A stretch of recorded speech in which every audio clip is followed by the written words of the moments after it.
بالله من الشيطان الرجيم بسم الله الرحمن الرحيم. Assalamualaikum Umi Irena Handono. Waalaikumsalam warahmatullahi wabarakatuh. Ustazah Ifah, apa kabar? Alhamdulillah, alhamdulillah. Kenapa saya selalu terlambat ya menanyakan kabar? Umi selalu duluan menanyakan kabar. Ya, memang Umi maunya mendahului sih. Alhamdulillah, alhamdulillah sehat, semoga Umi dan juga sahabat-sahabat semua, baik yang bergabung di Zoom ataupun yang bergabung di medium lain, insya Allah Allah berikan kesehatan, Allah berikan kekuatan untuk terus menambah amal solih kita dengan ketaatan yang semakin sempurna kepada Allah Ta'ala. Umi, kalau kita ngomongin tentang perempuan muslimah ini Umi, kan beberapa pekan kemarin, beberapa episode kita sudah bahas ya, ada tokoh-tokoh muslimah yang kiprahnya ini jarang disebut dalam perbincangan kita. Mungkin juga jarang kita ajarkan kepada anak-anak kita begitu ya. Ternyata luar biasa ya Umi, dengan beragam bidang yang hari ini mungkin orang anggap itu adalah bidang-bidang yang menunjukkan adanya kemajuan peradaban, adanya modernitas. Ternyata ada sosok-sosok perempuan muslimah yang kiprahnya ada di baris depan, ada di golongan yang tidak sekedar ikut-ikutan gitu, tapi di golongan yang juga kontribusinya luar biasa dalam bidang-bidang tersebut. Umi, ini kalau kita ngomongin tentang universitas tertua di dunia, memang beneran universitas tertua di dunia ini muslim yang ini. Nah, itulah Ustazah. Malah kalau Umi minta waktu sedikit mundur ke belakang. Enggak. Jadi ketika Umi kan berangkat dari alam yang berbeda kan ya. Jadi benar. Bisa dipahami ya sahabat yang dimaksud oleh Umi. Dari alam lain ini belum dapatkan hidayah maksudnya. Betul. Jadi pada saat itu awal-awal hijrah itu ya, Umi karena berangkatnya itu bukan tertarik oleh yang lain-lain, tapi Umi tertarik justru oleh surat Al-Ikhlas. Disitulah Umi tertarik sehingga Umi berserah diri tentang tauhidan Allah. Jadi kemudian ketika Umi mendengar bahwa Islam itu merendahkan manusia, jawaban Umi adalah ajaran Islam tidak seperti itu. Kalaupun ada pengekangan, penindasan terhadap perempuan, itu berarti yang melakukan itu adalah mereka tidak taat pada Al-Quran. Itu jawaban Umi. Tapi alhamdulillah, ya itu jawaban Umi. Jadi, tapi alhamdulillah, semakin Umi mempelajari Islam, sampai dengan ini pun Umi kan belum selesai belajar nih. Dan semakin Umi itu long life learning ya Umi. Semakin Umi itu bangga menjadi seorang muslimah. Kenapa? Masya Allah. Di luar pengetahuan Umi sebelumnya, zaman-zaman itu Umi nggak pernah dengar bahwa Islam itu agama yang sangat berpihak pada perempuan, dan bukan cuma berpihak, sangat mencintai, sangat menghormati, memuliakan perempuan. Umi nggak pernah tahu. Terus tokoh Islam mana? Umi juga nggak pernah tahu. Maaf ya, tokoh wanita Islam. Umi nggak pernah tahu. Yang Umi tahu itu hanya Ummul Mukminin saja. Saat itu, zaman itu berangkat dari titik seperti itu. Dan kemudian betapa Umi terkejut setelah Umi mempelajari sejarah. Masya Allah. Luar biasa. Semakin Umi cinta. Jadi ternyata semakin Umi bangga. Kenapa? Ya ternyata pendiri daripada universitas, jadi dunia pendidikannya. Jadi pendidikan itu tidak dikenalkan oleh Barat, tapi sebaliknya. Hari ini kita akan membuktikan. Jadi Fatimah Al-Fihri dialah membuat universitas tertua di dunia. Itu pada tahun tepatnya 859 ya Ustazah. dan Barat itu baru belajar itu di atas abad 10 dan baru abad 12 mereka punya. Setelah masa-masa yang mereka sebut masa pencerahan, masa Renaissance begitu ya.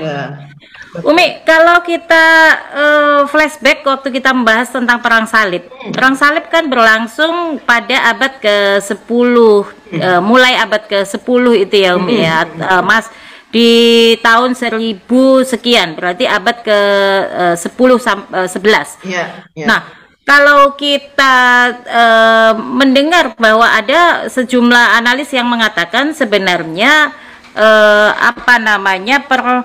percampuran antara peradaban Barat dengan peradaban Timur yang mereka maksud adalah peradaban orang-orang Eropa dengan peradaban Islam itu terjadi setelah Perang Salib. Karena selama beberapa ratus tahun Perang Salib ini kan ada banyak sekali ya, tentu saja ya, gesekan, jelas ada peperangan, dan itu tentu melibatkan lebih banyak orang yang saling mempengaruhi. Ada dalam perkembangan tersebut orang-orang yang jadi ingin tahu lebih banyak tentang Islam. Demikian juga ada pemikiran-pemikiran dari Eropa yang Kristen pada waktu itu yang juga mempengaruhi dalam tanda kutip ya, berusaha untuk mempengaruhi kehidupan kaum muslimin. Nah, kalau ini universitas tertua didirikan oleh seorang muslimah, Fatimah Al-Fihri, tahun 859-an. Tahun 850-an, berarti masih di abad ke-9. Nah, artinya pada abad tersebut kegemilangan di bidang pendidikan sudah luar biasa ya. Bukan karena faktor. Ya, berarti bukan karena faktor. Kadang ada orang yang mengatakan, oh itu karena Perang Salib dulu justru orang Islam itu banyak ambil gitu. Kebalik gitu ya. Kebalik. Jadi kalau kita berbicara tentang sejarah, bukan dongeng ya, sejarah kan kita ada bukti-buktinya nih ya, ada jejak-jejaknya gitu ya. Jadi dahulu yang universitas yang kita maksud ini adalah universitas di kota Fez, itu di Maroko. Maroko itu di Afrika kan. Nah, ya mohon maaf, selah sedikit. Bahkan Umi ketika awal menjadi Islam, Umi masih beranggapan Afrika itu dunia gelap. Orang Afrika itu adalah orang-orang terbelakang, gitu ya. Itu anggapan Umi. Tapi ketika Umi semakin mempelajari Islam, Umi semakin terkaget-kaget. Yang selama itu Umi berpikiran ternyata keliru. Afrika itu sudah luar biasa. Afrika sudah luar biasa. Seperti contohnya yang kita sebut ini adalah Universitas Al-Qarawiyyin. Kalau orang Barat Al-Qarawiyyin. Kalau orang Barat menyebutnya Al-Qarawin. Al-Qarawin. Al-Qarawin, oke. Ini salah satu ternyata ya ini ya, sekali lagi ya, kita belajar sejarah ini berarti nalar kita untuk meneliti gitu ya, itu harus besar. Kalau enggak, kita nggak akan mudah untuk menemukan kebenaran dalam sejarah. Jejak-jejaknya nggak bisa ketemukan kalau kita nggak cermat dan kalau kita tidak rajin untuk meneliti. Nah, ternyata salah satu ini jangan lupa, salah satu orang yang pernah menikmati keilmuan yang didapat dari universitas ini, yang dahulunya berawal dari masjid. Jadi awalnya dari masjid yang didirikan oleh Fatimah, kemudian setelah menjadi masjid maka berangsur karena dirasakan betapa pentingnya pendidikan, maka kemudian berangsur menjadi universitas. Nah, siapa yang kemudian kalau bisa Umi sebutkan orang-orang yang pernah mengenyam pendidikan di sana? Karena ini universitas ini sampai hari ini tetap ada. Masih ada. Dan Umi ke sana, jadi ya ini ya. Umi itu pernah ke Casablanca, pernah ke Fes, pernah ke Marrakesh, pernah ke Rabat, pernah ke Tangier.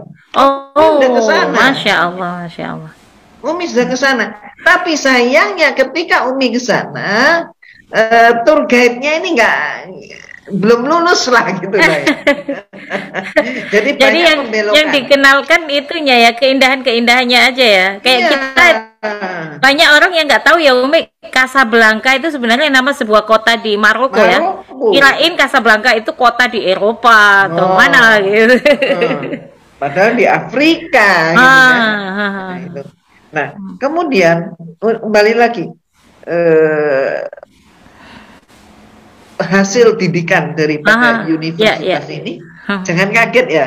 Ini Ustazah tahu nih, tapi pemirsa jangan kaget.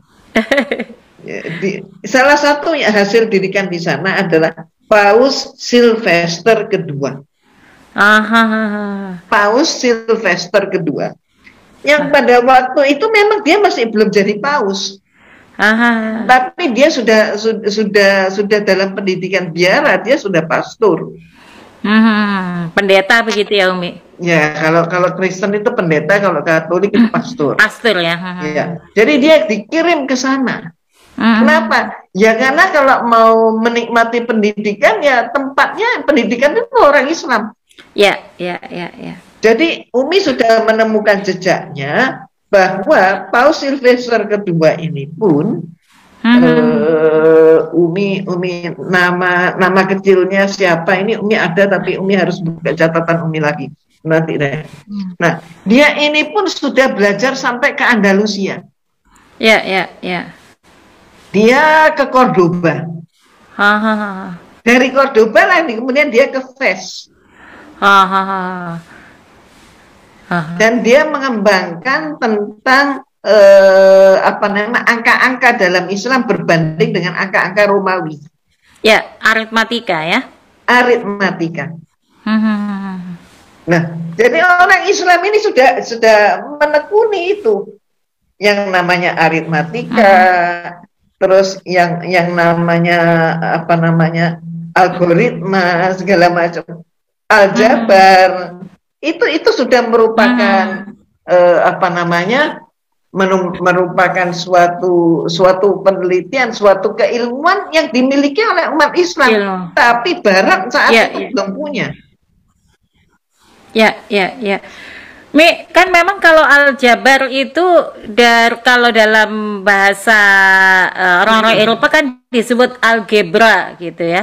Algebra, aljabar itu kan kalau Al-Jabar berarti Jabir dari Jabir. Jabir begitulah ya. Jabir itu kan berarti namanya Arab ya. Maka kalau sedikit aja kita mau jujur, sebenarnya umat Islam ini harus penasaran juga gitu. Masa iya sih ini dari Barat, namanya aja Jabir gitu, Jabar. Tapi yang nggak bisa disembunyikan Al-Falaq. Benar. Nggak bisa diumpetin oleh mereka, Al-Falaq. Nah, kembali kepada tokohnya. Jadi bagaimana mungkin seorang wanita, kalau memang wanita dalam Islam itu terkekang, tertindas, terbelakang, bagaimana mungkin sampai dia mampu mendirikan universitas? Ya. Barat belum punya apa-apa loh.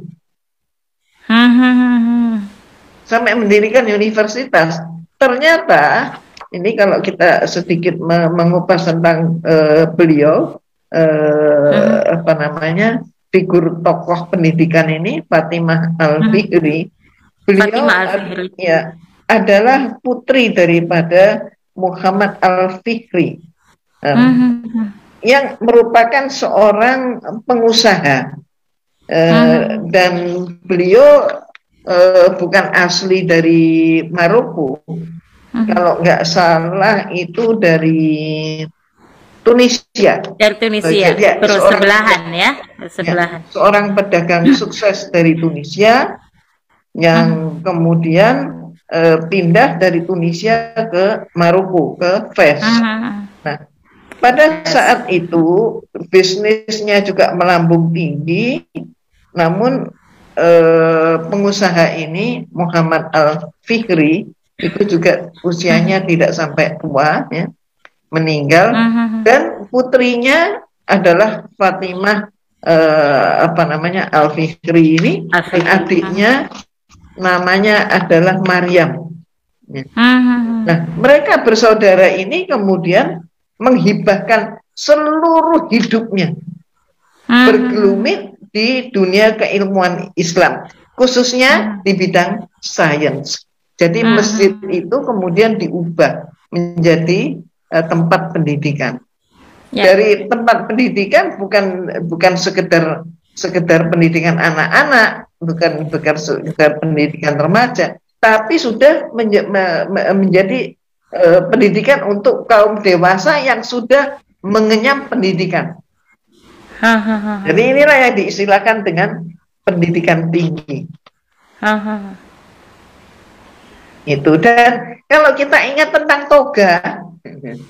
toga yang dipakai kalau seseorang wisuda, kalau sekarang toganya itu kan segi 5. Jadi pada awalnya toga itu masih segi 4.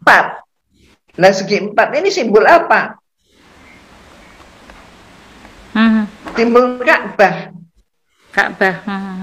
Tapi banyak yang banyak orang-orang kita sendiri, orang Islam ini malah berpikiran seperti pikiran zaman Umi, masih zaman jahiliyah dulu. Jadi pendidikan itu barat itu keren. Itu padahal keliru. Wih, luar biasa. Kita punya harta karun gitu ya. Harta karun ini. Tapi ya mohon maaf, sayangnya kok kita nggak sadar bahwa kita oleh Allah itu sudah ditakdirkan untuk menjadi keturunan daripada orang-orang besar gitu.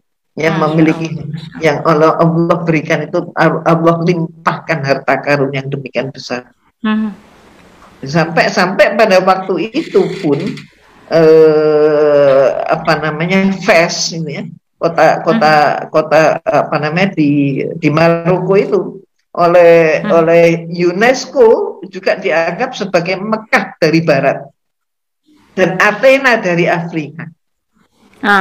Mendapat julukan begitu, Athena dari Afrika. Ya, kalau Athena saat itu masih telanjang. Ya, beda banget gitu loh. Beda banget. Dan bukan hanya itu, ada beberapa sarjana barat yang juga sekolah di universitas yang kita sebut sebagai universitas pertama, Al-Qarawiyyin. Yaitu siapa? Nicholas Clenaers. Nicholas Clenaers itu abad ke-5 sampai abad ke-6, kurang lebih itu. Dan kemudian ada lagi Jacobus Golius. Nah, Clenaers ini adalah orang Yahudi.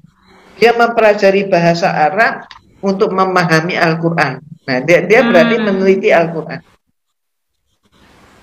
Dia belajarnya ini 15 bulan di Fes. Ya. Kemudian juga mempelajari bahasa dari orang-orang Maroko. Sedangkan Golius adalah orientalis dari Universitas Leiden. Ya. Ini sudah abad ke-16 ini. Orang ini sudah abad 16. Kan kita Umi memilih nama-namanya itu acaknya. Memilih nama-namanya acak siapa saja yang orang-orang yang non-Islam yang belajar ke universitas Universitas Qarawiyyin. Nah, jadi urutan yang pertama itu kita bisa lihat itu Paus Sylvester kedua. Dan dia ini minatnya adalah justru pada bahasa Arab, matematika dan astronomi. Itu minatnya dia. Jadi banyak sekali. Kemudian di kalangan kita umat Islam ada pakar matematika. Namanya adalah Abu Al-Abbas Al-Zawawi. Terus pakar bahasa Arab yang sekaligus juga seorang dokter. adalah Ibnu Bajjah. Kemudian pembuka dari madhab Maliki, Abu Madhab Al-Fasi. Kemudian Ibnu Khaldun, ini seorang sosiolog tersohor juga, yaitu yang pernah belajar di sana. Masih ada lagi filsuf Yahudi, Maimonides, Ibn Maimun juga belajar di sana. Kemudian Al-Bitruji, Al-Petragius, nama lainnya. Terus kemudian ya seperti itulah. Kemudian Al-Qarawiyyin juga menyimpan lebih dari 4.000 buku langka yang bisa dicetak hingga tahun terbit pada abad ke-9.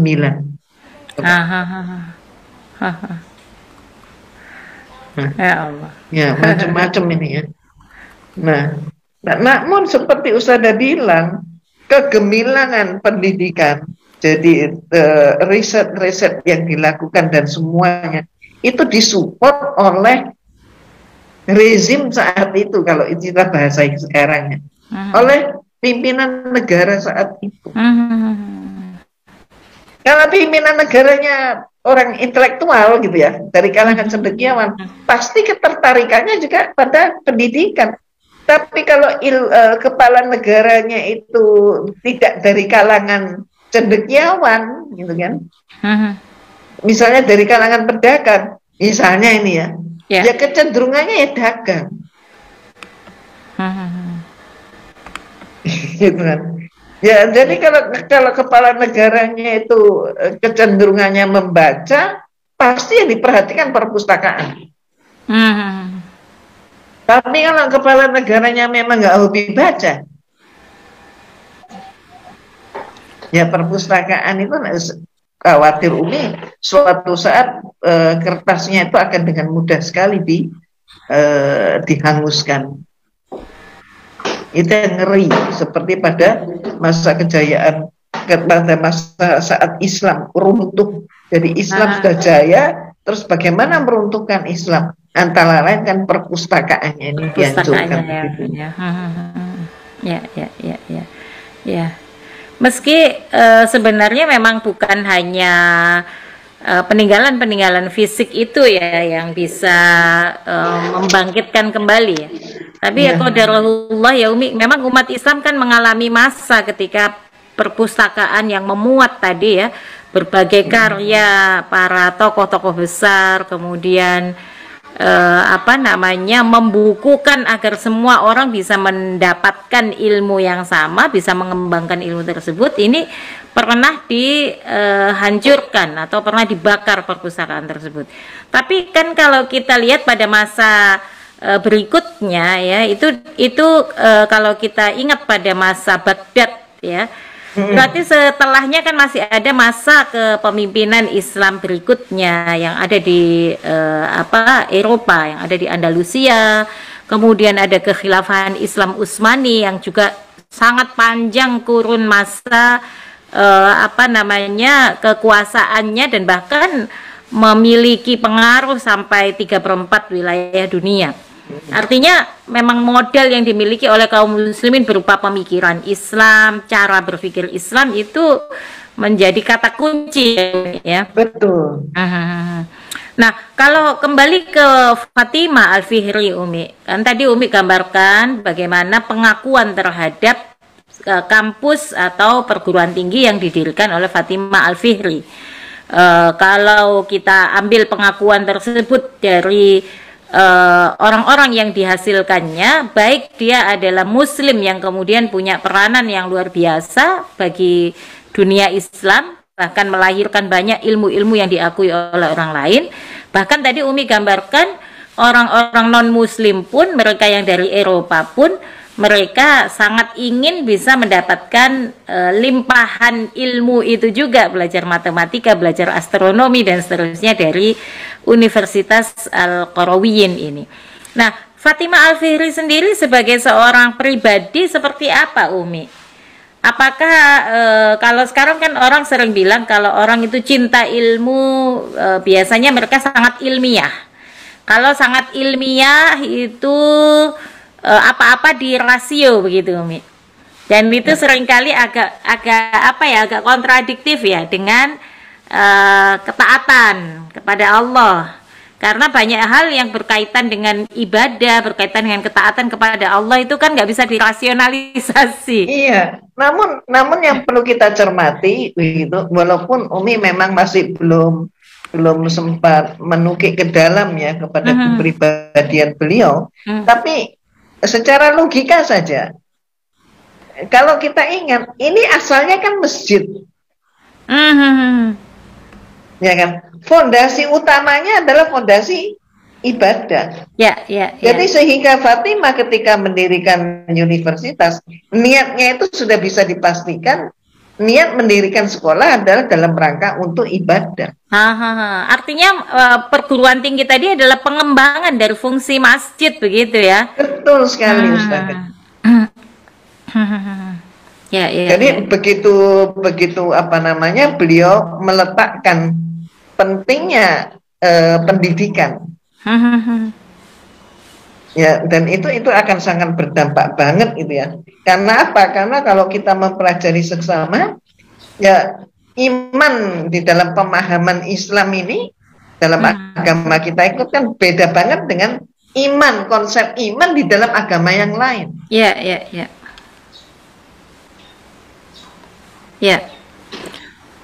Nah, kalau kita bicara tentang tadi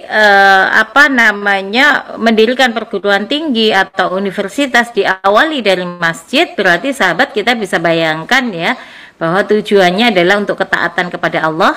Kemudian ingin lebih banyak lagi mewujudkan perintah-perintah Allah, salah satunya harus dimodali dengan tadi menghasilkan para ilmuwan.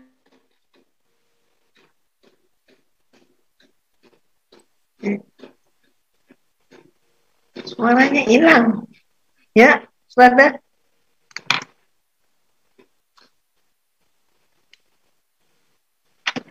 Hilang.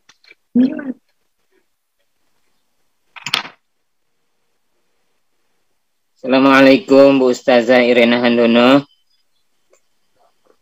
Kayaknya Bu Ifah lagi ini deh Umi, sinyalnya. Sinyal atau ini lowbat, baterainya habis. Nah itu yang Umi nggak tahu. Coba Ibu Iva tolong dikontak. Tim media tolong kontak Bu Iva. Assalamualaikum Bu Haja Irena. Waalaikumsalam. Sehat, alhamdulillah. Dengan siapa ini? Saya, kalau Bu Ustazah masih kenal saya. Suaranya sepertinya tidak asing ya.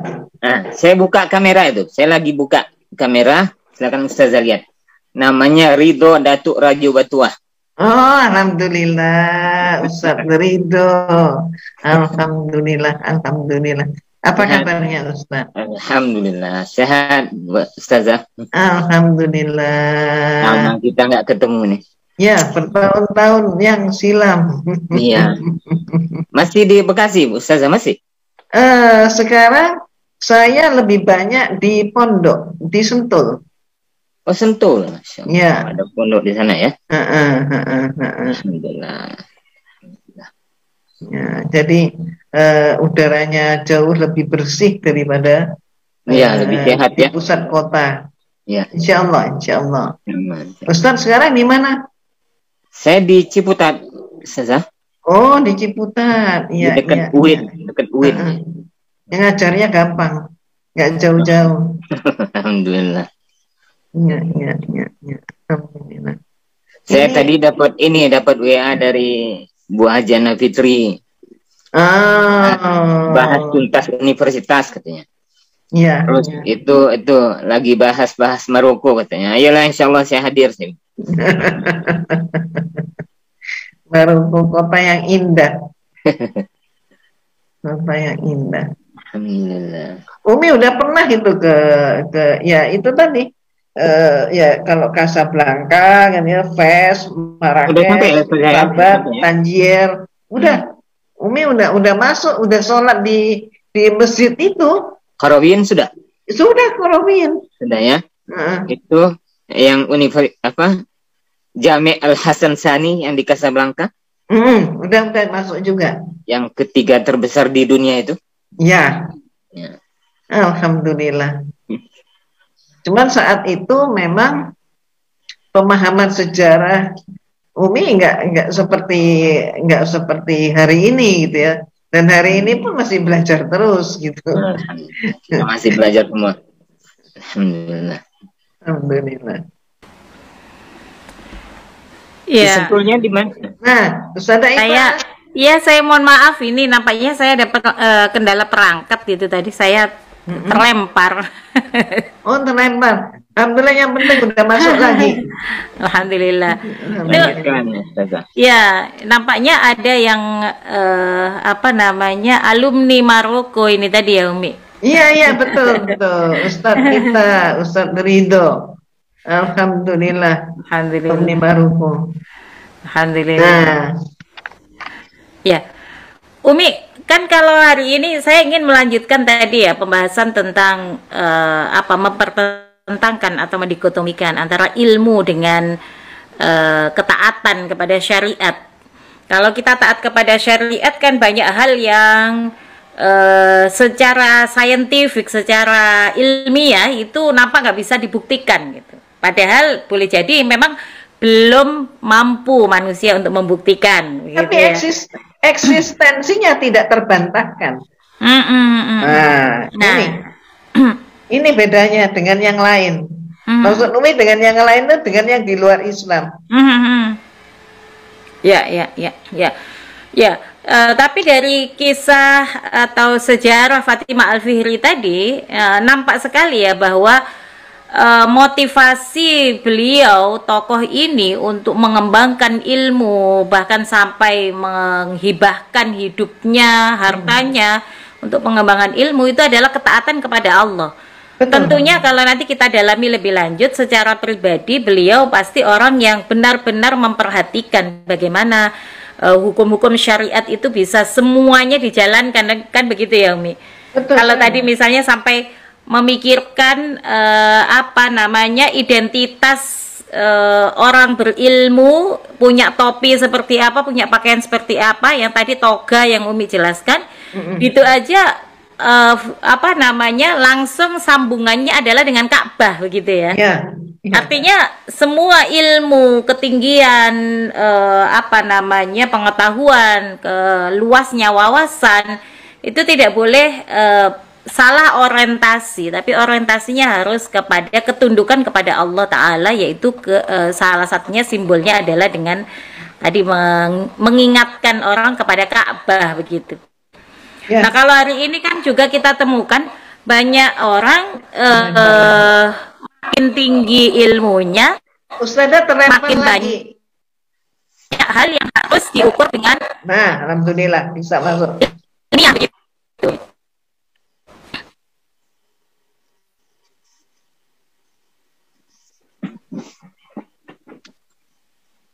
Sayang banget. Sedang seru-serunya nih.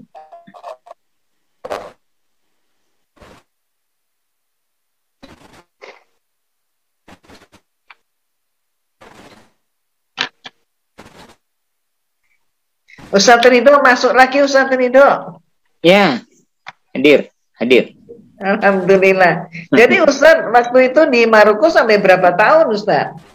Saya alhamdulillah, saya awalnya ke Ustazah, ke Tunisia, saya di Tunis. Oh, Tunis negara kaya. Iya, saya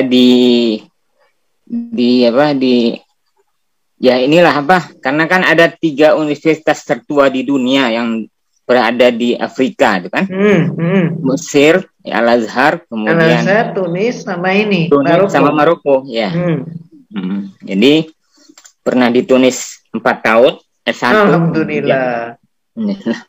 Selanjutnya kemudian dari Tunis ke Maroko. Maroko ya. S2-nya di Maroko. Ya, S2 S3-nya di Maroko. Alhamdulillah. Alhamdulillah. Ya. Setelah dari Maroko kemana Ustaz? Sempat ke Malaysia, kemudian Alhamdulillah. yang kita sering ketemu di Al-Hakim itu masih studi S3 deh Ustazah. Selesai dari Maroko saya ke Malaysia, dan baru pulang terus mengabdi di UIN Jakarta, UIN Ciputat. Alhamdulillah.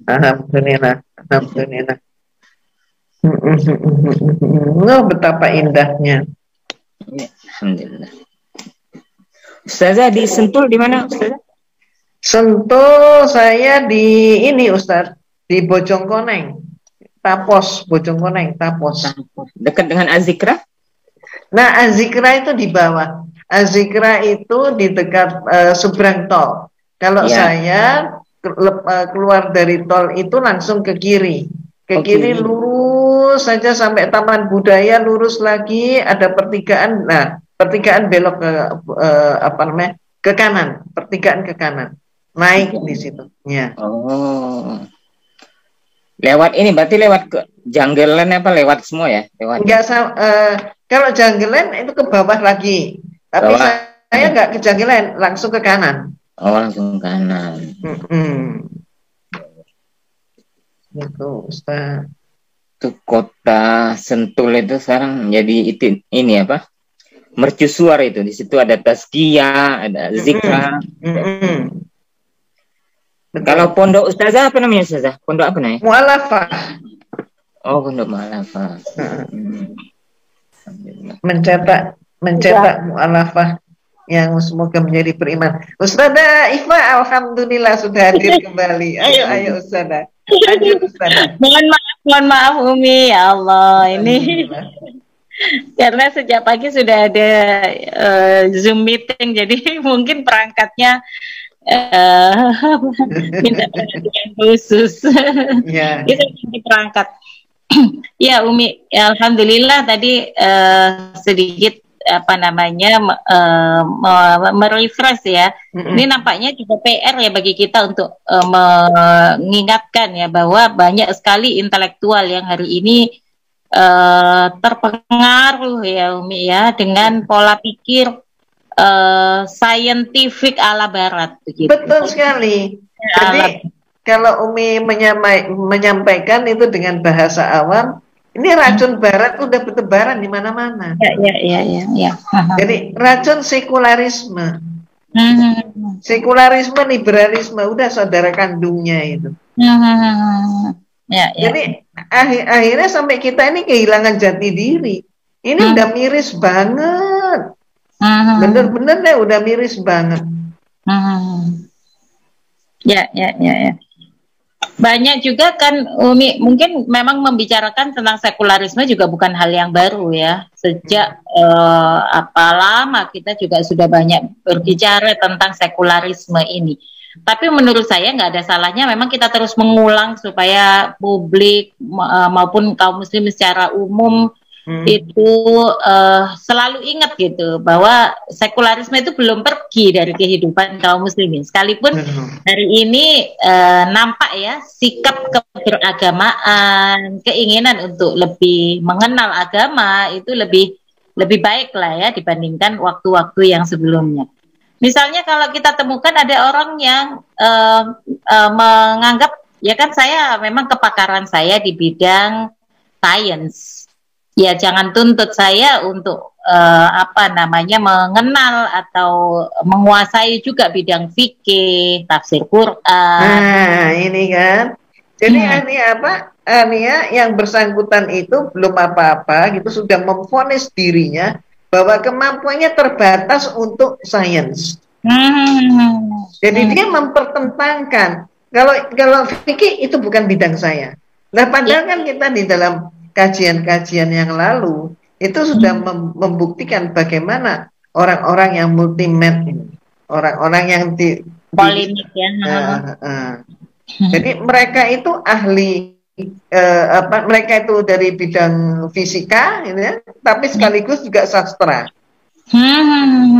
Nah, kan ada yang banyak sekali seperti itu. Sementara yang mohon maaf Ustazah sedikit menambahkan yang tadi Umi pernah ungkap.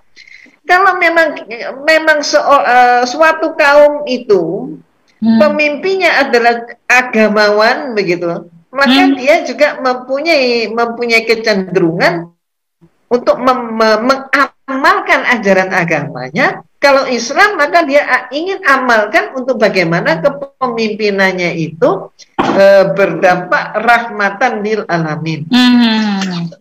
Rakyat dicukupin. Dia adalah pelayan rakyat. Dia tidak minta dilayani rakyat, tapi dia melayani rakyat, mensejahterakan rakyat. Maka pendidikan pun gratis dan lain sebagainya. Tapi karena dikotomi yang sekarang ini diadopsi dalam pemikiran umat Islam pada umumnya di negeri kita, akibatnya apa? Akibatnya agamawan merasa ya ini kan ini porsi saya, di luar agama bukan porsi saya. Nah ini. Jadi akhirnya pincang, tidak ada keseimbangan hidup ini. Saya tersindir itu Ustaz.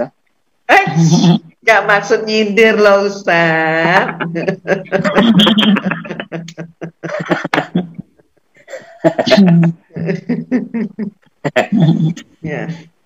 Ya seperti itu contohnya. Ini ya patutlah kita berbagi pengalaman ya, berbagi pengetahuan juga. Ini nggak bisa kita tutupi. Kenapa? Kita mau menutupi suatu kenyataan sementara umat ini sudah berada di pinggir jurang. Nggak bisa lagi kita tidak memberikan suatu koreksi. Himbauan halus, aduh jangan sayang, nggak bisa. Jadi kalau kita bicara soal keilmuan atau soal tadi ya tokoh muslimah yang menjadi pendiri universitas tertua di dunia, dan pengakuan tersebut bukan hanya oleh atau tidak di dalam sejarah Islam saja, tapi oleh dunia juga diakui demikian. Dunia Barat pun mengakui. Barat pun mengakui demikian. Sesungguhnya ini juga mestinya bukan hanya membuat kita merasa bangga kalau kita ini punya nenek moyang yang orang-orang besar ya Umi, tapi ini juga menjadi modal bagi kita untuk mengkritisi kenapa hari ini orang-orang sekaliber itu tidak muncul dari kaum muslimin. Dan lebih besar lagi adalah kenapa kalau banyak orang pintar dari kalangan kaum muslimin, pengaruhnya kepada kebijakan, pengaruhnya pada sistem berdasarkan Islam itu kok tidak nampak mengemuka gitu. Ya kan? Kalau tadi Umi sampaikan kan, misalnya kalau pemimpin tersebut atau kalau sosok tersebut adalah orang yang menguasai agama, biasanya mereka juga akan mengatakan ya penguasaan saya terhadap agama bukan terhadap ilmu-ilmu politik misalnya. Ya. Sebaliknya orang yang menguasai misalnya sains, mereka menganggap bahwa sains itu sesuatu yang belum tentu sejalan dengan agama. Agama seringkali memerintahkan sesuatu yang tidak bisa dimengerti oleh sains. Karena itu kemudian pada satu sisi mereka itu menganggap ya sains itu sesuatu yang sangat mereka agungkan. Pada sisi yang lain mereka merasa ada kebutuhan atau dahaga spiritual sehingga butuh beragama, dan beragamanya akhirnya sebatas ibadah maghdho, begitu. Kalau kita lihat kan banyak juga ya orang yang secara keilmuan itu tinggi, misalnya sampai penguasaannya itu sampai pakar pada bidang sains gitu. Nah, tapi kita melihat bahwa penguasaan pada bidang sains tersebut tidak mendorong untuk melakukan misalnya koreksi terhadap kebijakan-kebijakan yang pastinya ya sekarang kita lihat kan ada banyak sekali kebijakan yang sains itu nggak diambil begitu. Sains kan nggak diambil nih. Penanganan COVID ini kan juga banyak sekali ya. Apa yang yang diputuskan ternyata itu bertentangan dengan sains. Atau kemudian kalau kita bicara alasannya alasan politik, alasan misalnya penyelamatan ekonomi dan seterusnya. Nah, sosok individu-individu seperti ini mereka mencukupkan ketaatan terhadap agama itu ya pada ibadah maghdho saja, pada ritualitas saja. Apa nih kira-kira yang Umi bisa sampaikan sebagai inspirasi atau bahkan koreksi bagi saudara-saudara kita yang seperti ini? Karena sekarang kan kita istilahnya sangat butuh ya Umi ya, orang-orang yang punya pemahaman yang utuh terhadap Islam, dan Islam bukan hanya ajaran ritualitas tadi. Kemudian pada saat yang sama kita juga butuh orang-orang yang punya penguasaan terhadap sains, teknologi, ya, di mana kebutuhan manusia terhadap sains dan teknologi ini mestinya itu berpadu atau dilandasi oleh pemahamannya terhadap agama tadi. Ya. Kalau Umi secara pribadi, Umi menyatakan sebenarnya kita oleh Allah itu, ini secara pribadi ya, sebenarnya Umi secara pribadi berarti Umi merasakan banget. Jadi sebenarnya kita ini oleh Allah diberi akal untuk menuju kepada iman. Ya. Jadi akal kita itu untuk menuju kepada iman. Kalau kita sudah berbicara tentang iman, berarti ujung-ujungnya adalah pada penyerahan diri secara total pada hukum Allah. Tapi yang sekarang ini, mohon maaf, oleh Barat kan sengaja dibuat dikotomi. Nah, kalau seperti ini kita lihat secara seksama, boleh dong kita bertanya. Ini kepentingan siapa sih sebenarnya umat Islam ini dipalingkan begitu? Mohon maaf ya. Mohon maaf. Berbagai macam. Ya, Al-Baqarah 120. Lihat. Lihat bagaimana itu. Maka mereka berupaya apapun. Tentu namanya upaya itu ya seperti orang berjualan kan. Dia akan berupaya untuk dagangannya itu menarik. Supaya dibeli. Nah ini dagangan Barat itu, pemikiran Barat, budaya Barat, ini ya, peradaban Barat sudah dibeli oleh umat Islam. Umat Islam menjadi tidak bangga dengan agamanya, tapi bangga dengan mereka. Nah sementara mereka ini memang mereka ini ya memang sejak lahirnya gitu ya, sejak lahirnya agama mereka memang sudah sekuler, sudah liberal. Minimal sekuler dulu. Karena kalau nggak sekuler nggak bisa berkembang ya. Nggak bisa berkembang. Maka coba lihat aja di dalam Bible, ayat-ayat Bible misalnya menyatakan berikanlah kepada kaisar apa yang menjadi haknya kaisar. Berikanlah kepada Tuhan. Nah ini beda ya. Berikanlah kepada kaisar apa yang jadi haknya kaisar. Tapi berikanlah kepada Tuhan apa yang jadi haknya Tuhan. Berarti apa? Pemisahan. Pemisahan antara hidup di dunia dengan hidup di akhirat. Nah ini sudah berhasil ini. Sebagian daripada orang kita dibuat begitu. Makanya mohon maaf, semakin lama, mohon maaf, bangsa kita ini bukan semakin cerdas. Mohon maaf ya, mohon maaf. Sekarang siapa mau menyanggah? Kalau saya katakan bahwa pembodohan sudah berjalan lebih daripada setahun di negeri kita karena COVID. Ayo silakan kalau mau jawab.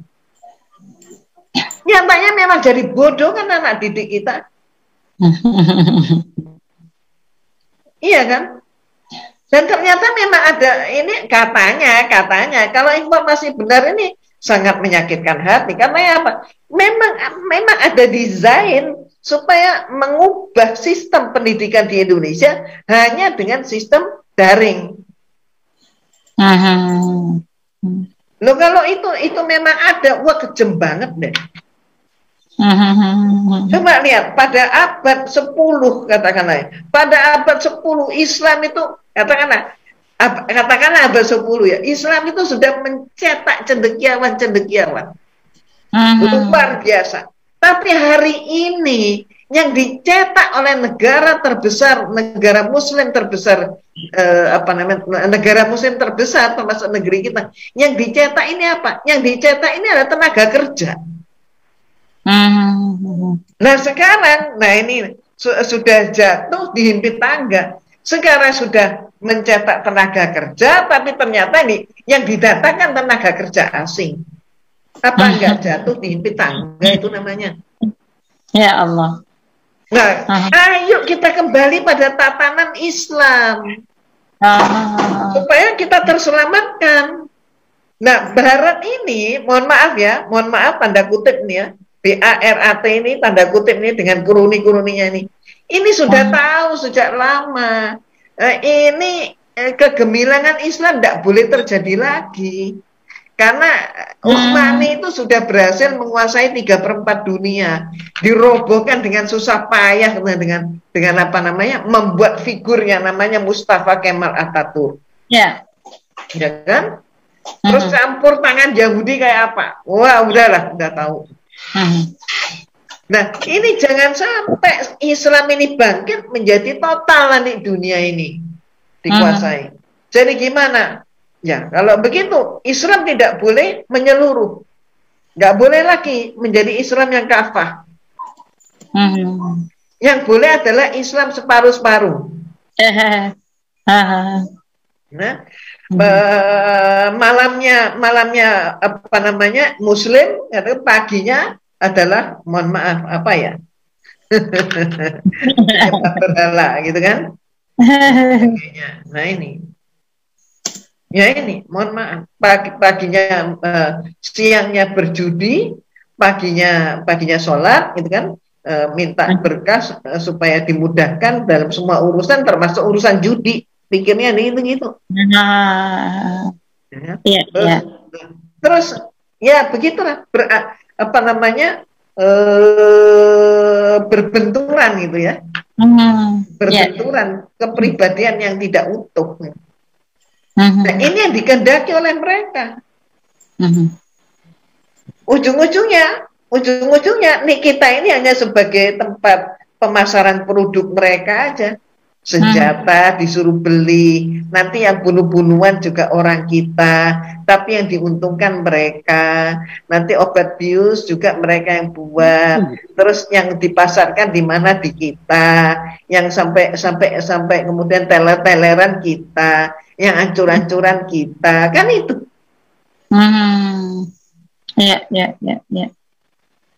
Pemikiran juga begitu. Perintah Allah sudah jelas, Iqra. Nah, ini gampangannya aja. Perintah Allah sudah jelas, Iqra. Tapi kita menjauhi Iqra. Ya. Kita diperintahkan oleh Allah untuk sholat, gitu kan? Sholat berjamaah itu pahalanya gede, kan gitu ya. Tapi kemudian apa yang terjadi? Masjid itu membuat kerumunan. Padahal semuanya kan menghadap ke kiblat kan. Jadi kalau dibilang droplet itu dari mana bisa droplet? Kan menghadapnya ke kiblat semua, satu arah ke kiblat. Bukan dua arah. Kalau di night club, di pesta kawin gitu ya, walaupun didatangi oleh orang-orang gede gitu kan, tapi kalau tetap pesta kawin yang namanya ya tetap aja.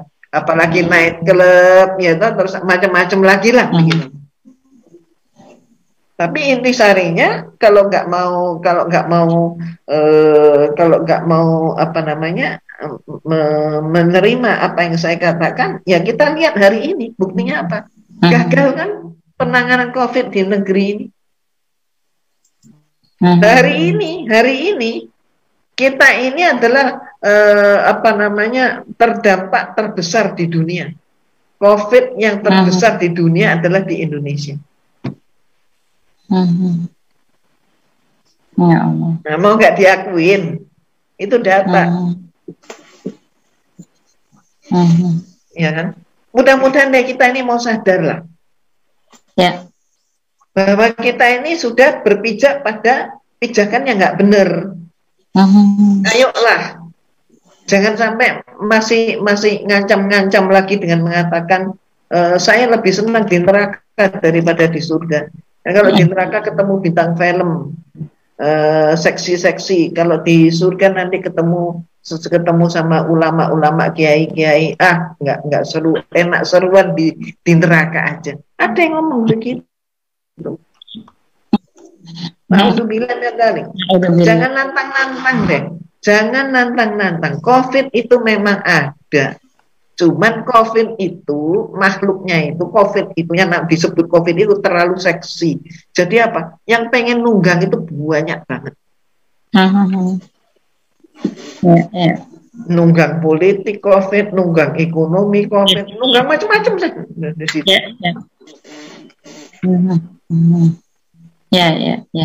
Balik lagi nih tentang Fatimah.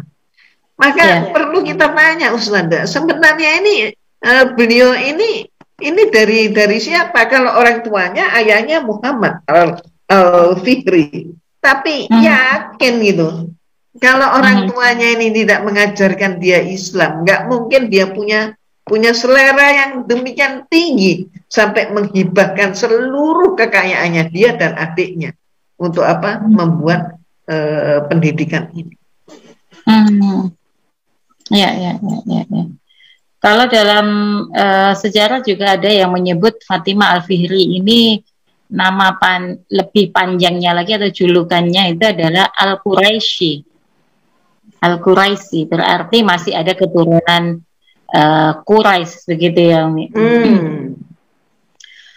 Ya. Tapi saya sebenarnya lebih tertarik apa yang Umi sampaikan tadi ya.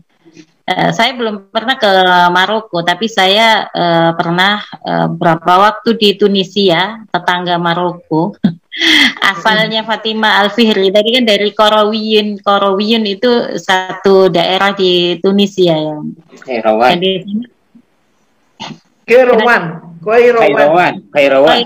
Ya, Kairouan itu. Nah, apa namanya? Orang-orang di sana hari ini juga mungkin seperti yang tadi Umi alami ya, di dalam sejarah banyak sekali tercatat ya jejak-jejak peradaban Islam yang begitu luar biasa. Ada perguruan tinggi atau Jami' Az-Zaitunah kalau di apa namanya Tunisia, kemudian tadi ada Jami'ah Qarawiyyin dari apa namanya asalnya Fatimah Al-Fihri dari Kairouan ini tadi. Ini kan mereka juga cukup bangga gitu. Kita ini apa namanya bangsa atau negeri dengan sejarah yang begitu besar begitu. Tapi kalau kita lihat apa yang hari ini terjadi seperti yang tadi Umi gambarkan, Muslim yang sekuler itu juga bukan hanya di Indonesia gitu ya, tapi Muslim sekuler itu juga kita dapati di kalau yang saya tahu yang di Tunisia tadi. Barangkali kita juga sudah sangat tahu ketika orang mengenal Casablanca sebagai tempat wisata ya Umi ya, tempat wisata. Kemudian kalau kita bicara Marrakesh itu kan seringkali yang kita dapati adalah tempat berkumpulnya tokoh-tokoh atau apa perwakilan dunia untuk membahas persoalan-persoalan yang digagas oleh PBB misalnya. Kan tempat kenapa di Marrakesh boleh jadi akan dikatakan ya ini adalah negeri yang sangat indah begitu. Negeri yang sangat indah. Artinya identitas atau jati diri Islam pada masing-masing negeri baik di Tunisia, di Maroko maupun di Indonesia itu memang tidak cukup hanya diwakili dengan jumlah penduduknya yang masih mayoritas Muslim, tapi mestinya pemikiran dan cara menyikapi persoalannya itu mestinya juga didasarkan pada Islam. Nah ini barangkali yang sangat menarik kalau tadi Umi menceritakan bahwa misalnya penanganan COVID ini, kemudian bagaimana cara masyarakat atau berbagai pihak untuk menghadapi COVID ini. Kalau tadi Umi sebut di Indonesia ini jumlah atau angka terinfeksinya sangat tinggi, dibandingkan negeri-negeri yang lain. Kalau saya malah berpikir begini, mungkin negeri-negeri lain itu boleh jadi sama besarnya atau sama kacaunya penanganannya begitu ya. Seandainya demikian, sekalipun ada data yang menyebut di negeri lain kok bisa selesai atau kok bisa berhenti, bisa terhandle.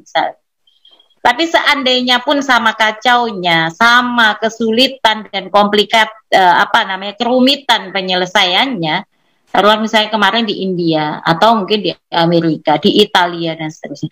Tapi kan kita harusnya membandingkan bahwa negeri-negeri tersebut itu bukan negeri yang punya sumber pemikiran yang berasal dari Sang Pencipta, begitu ya, Umi ya. Artinya kalau kita ngomongin India, India memang mayoritas Hindu. Sekalipun jumlah Muslim sangat besar di sana, tapi rezimnya adalah rezim Hindu. Demikian juga Eropa, Amerika, mereka ada jelas-jelas adalah negeri-negeri yang mematok sekularisme dan liberalisme itu sebagai pijakan, membuat kebijakan. Tapi kalau di Indonesia sama mengalami hal yang sama dengan mereka, ini artinya ada yang salah gitu ya pada cara berpikir dan cara menyikapi persoalan tadi. Kenapa kok kita nggak kembali kepada Islam? Kenapa kita kok nggak mendetailkan gitu, memerinci, menyuruh kita melakukan apa dalam penanganan terhadap pandemi ini? Itu ya, dia. Ini sesuatu yang istilahnya saya nggak menanyakan, tapi ini adalah refleksi ya bagi kita semua, karena Umi tadi mengingatkan bahwa banyak hal yang hari ini keluar dari koridor Islam karena pola pikir kita yang sekuler. Nah, Umi, ini saya mau membacakan beberapa pertanyaan dan juga komentar dari sahabat yang sudah bergabung. Ini yang dari Instagram ya. Saya miris, Umi, ini dari sahabat di akun Rahmat Mulyana. Saya miris. Saya kira sains, politik, ekonomi, dan sumber keilmuan lainnya yang tertuang pada agama yang sumbernya dari Islam. Tapi kenapa ada polarisasi pemikiran-pemikiran tersebut seolah-olah dari Barat? Kemudian ada juga ini dari sahabat di akun Fatimah. Ya, tapi bukan Fatimah Al-Fihri ini, Umi. Fatimah Ummu Kinarali. Assalamualaikum Umi, Ana dulu adalah 2005 Ana membaca 2 kalimat syahadat, Umi yang membimbing Ana. Alhamdulillah. Kemudian ada juga dari sahabat yang lain dari akun Hidayat Tarar. Pembodohan dengan tujuan semakin dungu anak bangsa ini semakin gampang asing menguasai bumi, air, laut dan semua yang ada di negeri ini. Cara klasik ya, adalah dengan membuat konflik sesama umat Islam dengan materi, dengan dana, begitu ya Umi ya. Kemudian ada juga di akun yang sebelumnya yang mengutip pendapat dari kajian Dr. Zakir Naik. Dari kajian Dr. Zakir Naik, susah manusia di zaman sekarang, mudah sekali terprovokasi dan terdoktrin pemikirannya dan seterusnya. Nah ini silakan Umi mungkin memberikan tanggapan atas apa yang disampaikan oleh sahabat yang sudah gabung. Ya, alhamdulillah. Kalau sudah ada tanggapan-tanggapan seperti itu, Umi juga sudah alhamdulillah ya punya harapan ya istilahnya ya. Udah ada terhibur lah begitu. Jadi berarti ya terhibur dalam arti kata ya kita tahu sekarang bahwa kita ada masalah seperti yang Ustadzah mengatakan ya, kita ada masalah.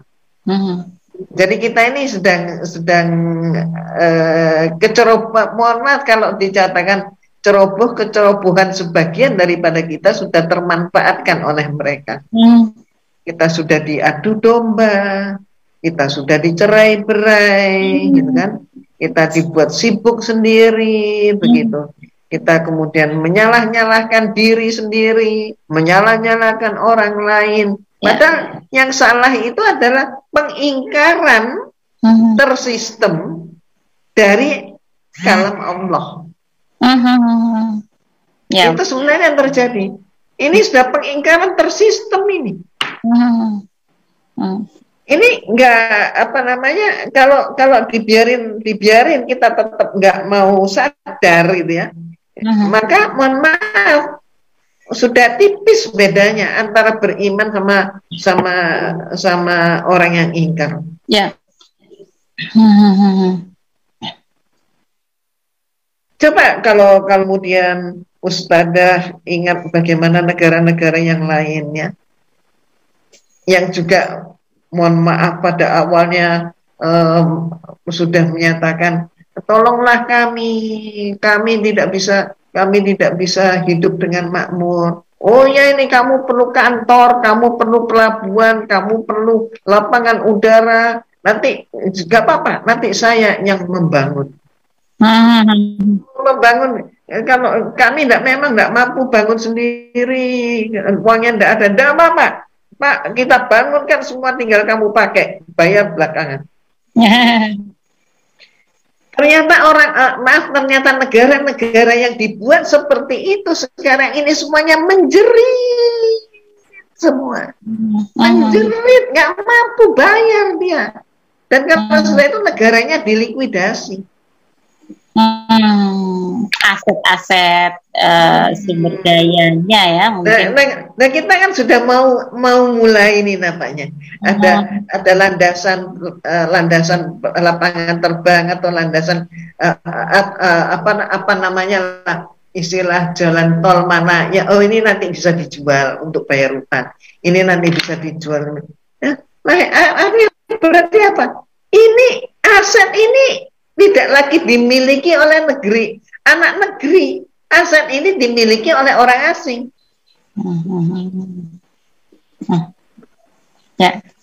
Tapi ya ini kita memang baiknya sih, kalau baiknya cepet-cepet sadar deh.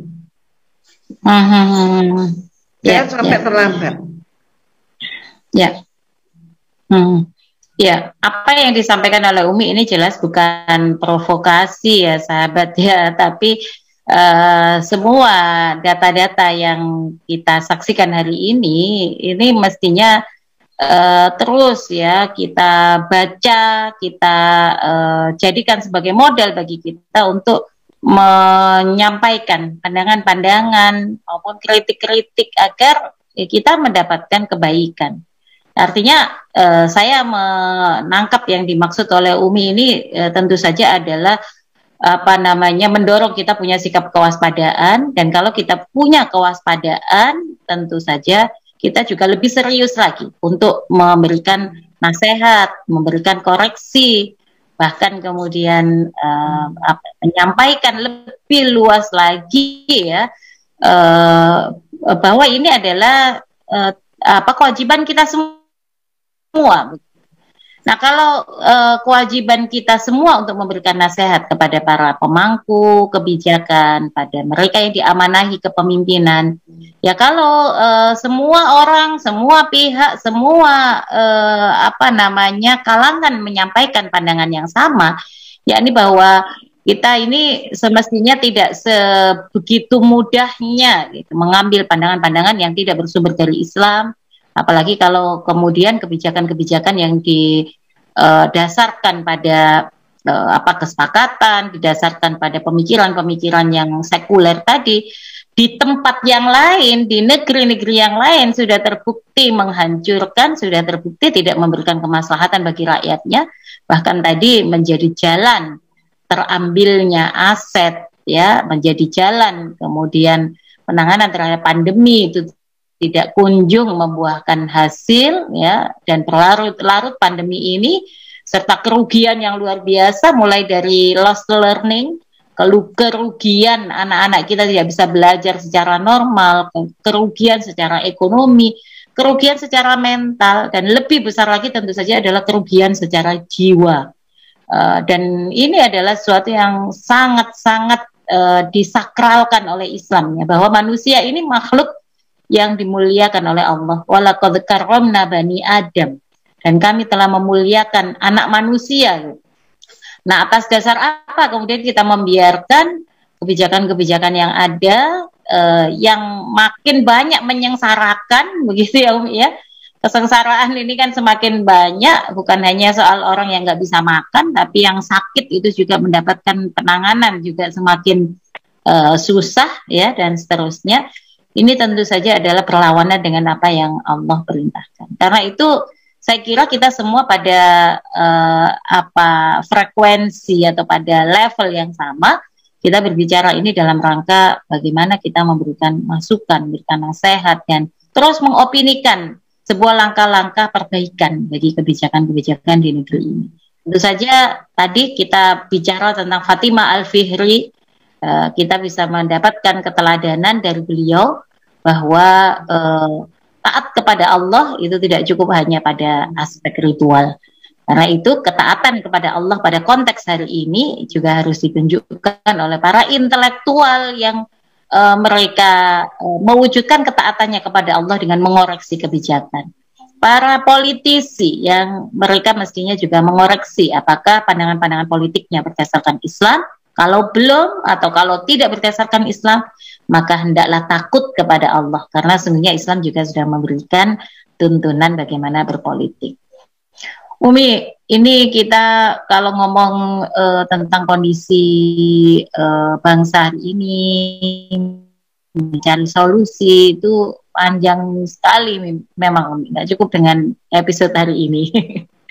Tapi saya kira ini poin penting dan terus kita ulang-ulang ya, dan kita ingat di dalam ayat Al-Quran juga dinyatakan dengan sangat tegas, fadzakir fa inna dzikra tanfa'ul mu'minin. Maka saling mengingatkanlah, saling memberikan nasihat dan mengingat sesuatu yang kemarin-kemarin sudah kita sampaikan lagi. Insya Allah di dalam ayat tersebut dinyatakan Allah akan memberikan manfaat bagi kaum muslimin, bagi kita maupun bagi orang lain yang mendapatkan reminder atau mendapatkan poin-poin yang diingatkan tadi. Umi, kita akhiri untuk episode kali ini. Saya mohon maaf sekali karena tadi ada kendala perangkat sehingga agak terhambat. Saya sampaikan jazakumullah khairal jaza. Karena Handano banyak sekali inspirasi dan juga pengingat bagi kita semua.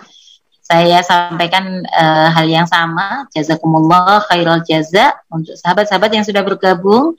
Semoga masih terus ya bisa mengikuti program kita di episode yang akan datang, dan silakan sahabat juga bisa menyampaikan usulan ya atau tema untuk episode-episode kita berikutnya. Insya Allah kita jumpa kembali di episode berikutnya di waktu yang sama. Kita tutup bersama-sama dengan istighfar dan doa pada majelis. Astaghfirullahaladzim, astaghfirullahaladzim, astaghfirullahaladzim. Subhanakallahumma bihamdika asyhadu an la ilaha illa anta astaghfiruka wa atubu ilaik.